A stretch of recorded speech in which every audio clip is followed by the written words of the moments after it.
सुप्रभात मेरे प्यारे बच्चों। आशा करती हूँ कि आप लोग सब बहुत अच्छे से होंगे। बच्चों, आज हम सच के बारे में जानेंगे। सच सच बोलना बहुत अच्छी आदत है। हमें कभी भी झूठ नहीं बोलना चाहिए। अगर हम सच बोलेंगे तो हमें सब बहुत प्यार करेंगे, और सच बोलने के लिए बहुत हिम्मत चाहिए, और सच में बहुत ताकत होती है। इसलिए हमें हमेशा सच बोलना चाहिए। तो बच्चों, इसी सच से संबंधित आज हम एक कहानी पढ़ने जा रहे हैं। यह कहानी हमारी पाठ्य पुस्तक नवरंग से ली गई है, और कहानी का नाम है सच की ताकत। तो चलो शुरू करते हैं कहानी। एक समय की बात है। एक दिन मंत्री मानव सिंह अमरूद के बाग में एक पेड़ के नीचे बैठकर प्रार्थना कर रहे थे। तभी अचानक उन्हें शोर सुनाई दिया। शोर के कारण मंत्री का ध्यान टूट गया। मंत्री मानव सिंह ने वहां खड़े एक सिपाही से पूछा, यह शोर कैसा? सिपाही ने कहा, मंत्री जी, अभी अभी पहरेदारों ने एक आदमी को पकड़ा है। उनका कहना है कि वह आदमी बाग से अमरूद की चोरी कर रहा था। यह सुनते ही मानव सिंह आग बबूला उठे। उसकी इतनी हिम्मत कि महाराज के बाग से चोरी करे। तभी उधर से दो पहरेदार उस आदमी को पकड़कर मंत्री के पास ले आते हैं। देखने में वह आदमी सीधा साधा सा तपस्वी लग रहा था। तपस्वी मतलब जो तप करता हो। तपस्वी बहुत ही साधारण व्यक्ति था। मंत्री उसे देखकर गुस्से में बोले, कल महाराज के दरबार में इस आदमी को पेश करना। इसने चोरी करने का अपराध किया है। इसे सजा तो मिलनी ही चाहिए। लेकिन मैंने चोरी नहीं की है।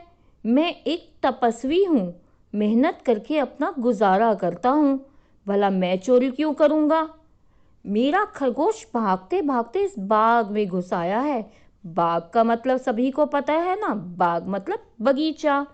उसी को पकड़ने के लिए मैं बाग के अंदर आया था। तपस्वी ने अपनी सफाई में कहा, अब इसका फैसला महाराज ही करेंगे कि तुमने चोरी की है या नहीं। मंत्री ने कहा। अगले दिन तपस्वी को राजा के सामने दरबार में लाया गया। राजा ने पूछा, तुमने अमरूद की चोरी क्यों की? महाराज, मैंने कोई चोरी नहीं की। मैं अपराधी नहीं हूँ।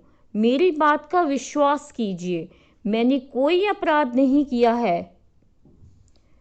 राजा उस तपस्वी की बातों पर विश्वास न करते हुए बोले, मंत्री मानव सिंह और पहरेदारों का कहना है कि तुमने मेरे बाग से अमरूद की चोरी की है। यह लोग कभी झूठ नहीं बोलते, इसलिए मुझे इन पर पूरा विश्वास है। तुम्हें इस अपराध की सजा तो जरूर मिलेगी। अब थोड़ी देर तपस्वी चुपचाप कुछ सोचने लगा। फिर बोला, महाराज, मैंने अपनी तपस्या से एक विद्या सीखी है। उस विद्या से मैं लोगों के मन की बात जान लेता हूँ। आप मुझे कोई सजा दें, उससे पहले यह विद्या किसी को सिखाना चाहता हूँ, ताकि मेरी तपस्या बेकार ना जाए। लेकिन यह विद्या वही आदमी सीख सकता है जिसने कभी झूठ ना बोला हो। यदि झूठ बोलने वाला आदमी यह विद्या सीखेगा तो उसकी मृत्यु हो जाएगी।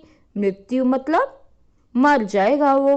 महाराज, आप राजा हैं, इसलिए यह विद्या आप ही सीख लीजिए। अब तो राजा घबरा गए और घबराते हुए बोले, नहीं नहीं, यह विद्या मुझे नहीं बल्कि हमारे मंत्री मानव सिंह को सिखा दो। यह सुनते ही मंत्री मानव सिंह के हाथ पैर फूल गए। वह डरते हुए बोले, महाराज, यह विद्या सिपाही को सीखनी चाहिए। देश की रक्षा के लिए यह विद्या उनके काम आएगी। सिपाही भी डर गया और बोला, नहीं नहीं, यह विद्या मुझे नहीं बल्कि हमारे दूत को सिखाइए।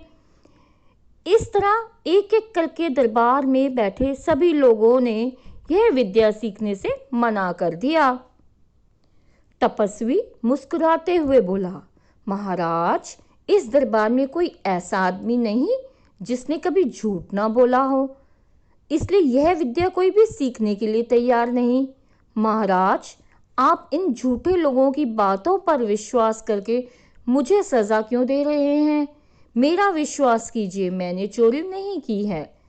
तपस्वी की बात सुनकर दरबार में बैठे सभी लोगों का सिर शर्म से झुक गया।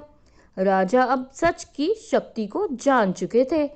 अतः राजा ने तपस्वी को आदर सत्कार के साथ वापस उसके घर भेज दिया। तो बच्चों, इस पाठ से हमें यह संदेश मिलता है कि सच में बहुत ताकत होती है, इसलिए हमें सदा सच बोलना चाहिए।